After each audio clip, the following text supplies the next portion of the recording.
Rainy season అవ్వడం వల్ల ఏమో పిల్లలందరికీ డిఫరెంట్ సీజనల్ ఫీవర్స్ వస్తున్నాయి.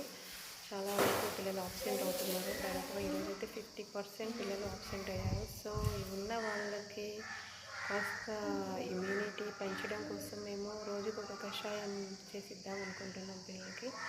సో అందులో భాగంగా ఈరోజు తులసి ఆకు కషాయం చేశాము. తులసి చెట్లు చాలా పెంచాం స్కూల్ పరిసరాలలో.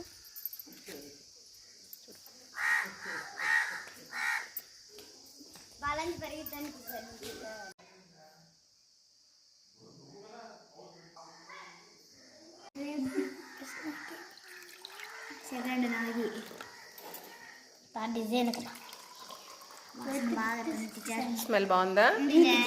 చాలా మంచిగా ఉంటుంది, తాగడానికి కూడా బాగుంటుంది. నేను రోజు తాగుతాను, ఇప్పుడు కూడా తాగుతా. అంటే నేను తాగకుండా మీకు ఇస్తానన్నా. తాగి చెప్పండి ఎట్లా ఉంది.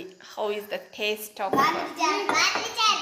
బాగుంది బిడ్డ, రోజు తాగండి. ఇట్లా వేడిగా ఉందా? లైట్గా తాగేసేయండి.